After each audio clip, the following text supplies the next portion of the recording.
Hello friends, welcome to exam तक। साथियों, BEd versus DEd की ब्रेकिंग न्यूज निकल कर आ रही है।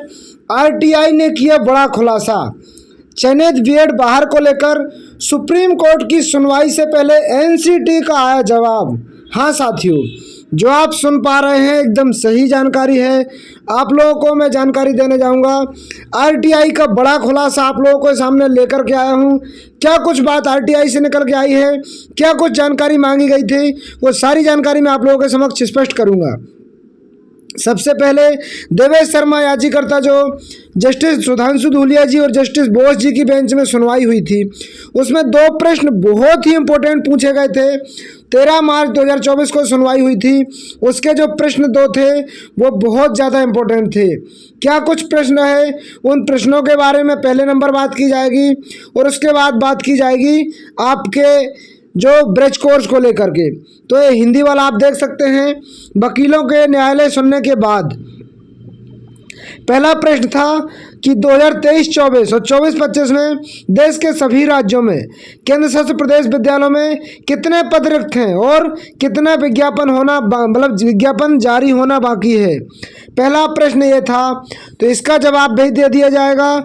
दूसरा प्रश्न आप देख सकते हैं था, क्या कोई ब्रिज कोर्स संचालित है जिनके माध्यम से बीएड उम्मीदवार जिन्हें न्यायालय में 11 अगस्त 2023 को दिए गए फैसले में नियुक्त किया गया था, खुद को प्रशिक्षित कर सकते हैं, उनकी योग्यता डीएड के बराबर हो जाएगी।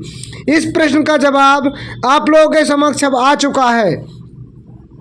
बेसब्री से इंतजार करने वाले डीएड वर्सेस बीएड के सभी साथियों को इसका जवाब अब finally RTI right to information act के तहत इसका जवाब आ चुका है। तो मैं आप लोगों के समक्ष इसका जवाब दिखाने जाऊंगा। उसके पहले हाँ, अगर आप चैनल पर नए हैं, सही और ऑथेंटिक जानकारी चाहते हैं, तो बिना किसी देरी के चैनल को सब्सक्राइब कर लीजिए। सब्सक्राइब करने का बेल आइकन जरूर प्रेस कीजिए। देखिए, अब मैं आपको दिखाने जाऊंगा डीएड वर्सेस बीएड भर्ती विवाद में जो आरटीआई का खुलासा हुआ है। इंपॉर्टेंट जानकारी तो यही थी कि जो ब्रिज कोर्स की बात हुई थी। पहला प्रश्न आप लोगों को समझ में आ गया। दूसरा प्रश्न डायरेक्टली ब्रिज कोर्स को लेकर के था।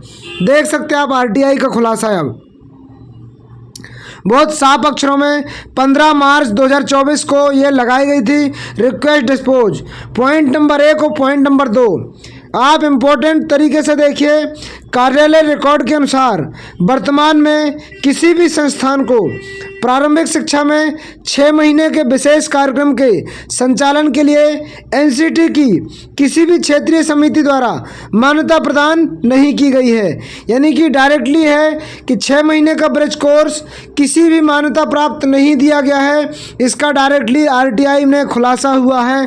अब डीएड वालों के लिए खुशखबरी है और बीएड वालों के लिए क्या होगा वो तो आने वाले 1 अप्रैल को होगा। तो साथियों, आपके लिए बहुत बड़ी खबर थी। आप इस वीडियो को सभी साथियों तक भेज दीजिए। ऐसी सही और ऑथेंटिक जानकारी के साथ चैनल पर बने रहिए। मिलते हैं अगले वीडियो में। जब तक के लिए जय हिंद, जय भारत।